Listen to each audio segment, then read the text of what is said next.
Hai, Assalamualaikum. Apa kabar nih semuanya? Semoga semuanya selalu dalam keadaan baik ya. Oke, di video kali ini, HiView akan kembali merekap film yang bergenre survival, yaitu film Mine, yang dirilis tahun 2017 yang menceritakan tentang seorang tentara yang gagal dalam misinya dan bertahan hidup di gurun pasir karena tidak sengaja menginjak sebuah ranjau.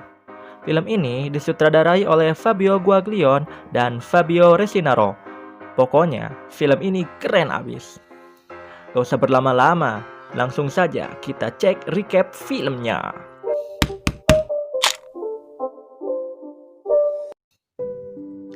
Film ini diawali dengan dua orang tentara, yaitu Mike sebagai sniper dan rekamnya Tommy yang bertugas untuk menyelesaikan misi, yaitu menembak salah satu teroris di gurun pasir. Kedua tentara tersebut bersembunyi di atas bukit dan mengintai teroris yang bernama Asif dari kejauhan. Tak lama, mobil rombongan Asif tiba di titik sasaran. Tidak diduga, sang teroris tersebut tampak sedang menikahkan anaknya dan Mike pun tampak ragu untuk menembaknya karena Asif terhalang oleh sang pengantin pria. Pada akhirnya, Mike tidak tega untuk menembaknya.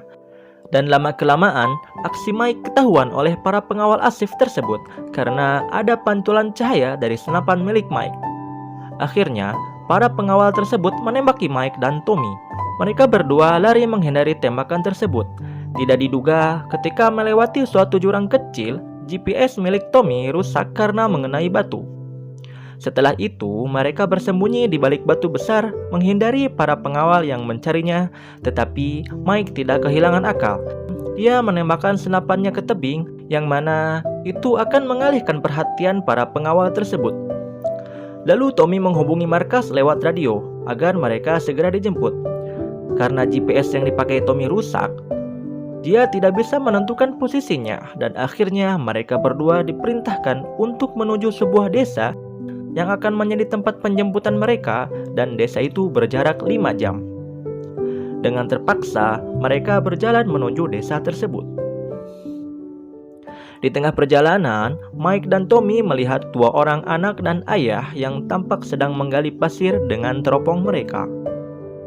Ketika melanjutkan perjalanan, mereka menemukan papan peringatan yang telah copot dari tiangnya.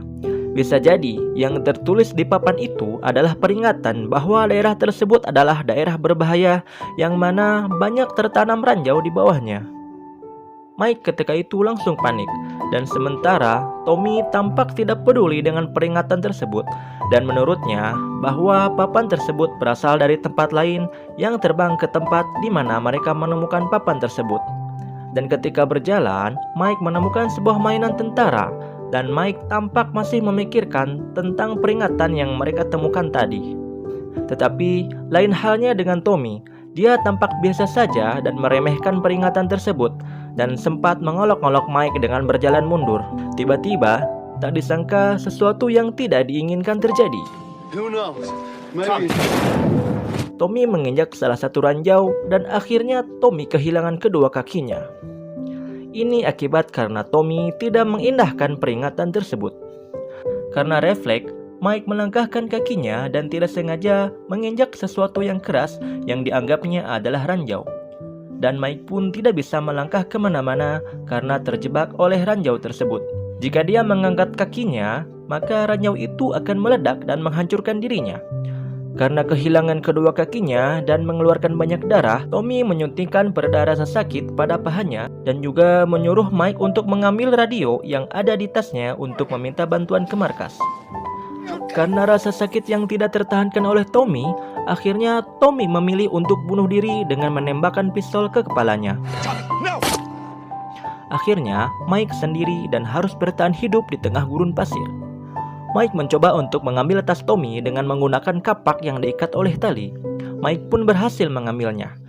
Saat akan menyalakan radionya, ternyata baterainya tertinggal di saku Tommy. Tapi untungnya, ketika Mike mencari baterai di tas Tommy, dia menemukan power bank bertenaga surya. Di tengah pengisian daya tenaga surya untuk radio, Mike mengeluarkan barang-barang milik Tommy dari tas dan membariskannya dengan harapan ada barang yang bisa digunakan Mike untuk meminta pertolongan, dan dia menemukan SOS atau semacam flare penyelamatan. Tak lama setelah itu, radio pun menyala dan Mike meminta pertolongan ke markas, tetapi hasilnya negatif karena banyak sekali hambatan. Mike diperintahkan untuk menunggu konvoi penjemputan selama 52 jam. Karena di jalur penjemputan banyak terjadi badai pasir yang mana helikopter tidak bisa melewatinya. Singkat cerita, persediaan air dan makanan yang dimiliki Mike telah habis, dan dari kejauhan tampak badai pasir akan menghampiri Mike. Agar Mike posisinya tidak berubah dan tidak banyak bergerak, Mike mempersiapkan posisinya dengan menancapkan senapan ke pasir agar kakinya tidak terangkat. Setelah badai berhenti, ternyata mayat Tommy telah berada di depan Mike karena terbawa oleh badai tersebut. Dan akhirnya Mike mengambil baterai yang berada di rompi Tommy. Namun sayangnya, radio yang akan digunakan malah terbawa oleh badai dan berpindah posisi menjauhi Mike. Di tengah keputusasaannya, Mike menembakkan pistol ke atas, berharap ada seseorang yang bisa menolongnya, dan Mike pun hendak bunuh diri. Namun setelah itu dari kejauhan datanglah seorang pria paruh baya yang hendak lewat jalan tersebut. Pria itu sepertinya pria yang sedang menggali di pasir yang dilihat Mike dan Tommy dengan teropongnya di perjalanan. Mike pun meminta pertolongan dan meminta air. Namun pria tersebut bersikeras agar Mike tetap melangkah maju ke depan. Mike pun merasa kesal dan berkata jika langkah selanjutnya adalah langkah terakhirnya. Dan pria itu pun menghampirinya dan meminta botol air minum Mike yang akan diisinya. Dan lagi pria tersebut berkata, kenapa Mike tidak melanjutkan langkahnya? Mike yang tidak tahan karena kehausan dan menunggu terlalu lama pria tadi, dia terpaksa akan meminum air seninya. Namun tiba-tiba datang seorang anak kecil yang tampaknya itu adalah anak pria tersebut yang membawa botol Mike yang berisi air. Setelah Mike minum, anak itu menunjukkan mainan tentara miliknya dan Mike juga menunjukkan mainan tentara yang ia temukan di pasir dan memberikannya pada anak itu. Setelah itu, Mike kembali meminta tolong agar bawakan radionya, tapi anak itu hanya tersenyum. Mike pun kembali merasa kesal kepada anak itu. Lalu anak itu pun pergi meninggalkan Mike. Malam pun tiba, Mike masih terjebak di atas ranjau yang ia injak. Dia membuka handphonenya dan melihat foto-fotonya bersama istrinya. Tak disangka terdengar suara serigala dan tiba-tiba muncul. Mike mencoba menembaki mereka dalam kegelapan. Dan untung saja serigala itu hanya memangsa mayat Tommy dan pergi. Pada siang harinya, pria paruh baya itu datang lagi dan menanyakan nama Mike dan Mike pun menjawabnya. Sambil mengolok-ngolok, pria itu berkata, dalam bahasaku, Mike adalah pria yang tidak bisa mengambil langkah. Karena kesal, Mike memanggil pria itu Berber.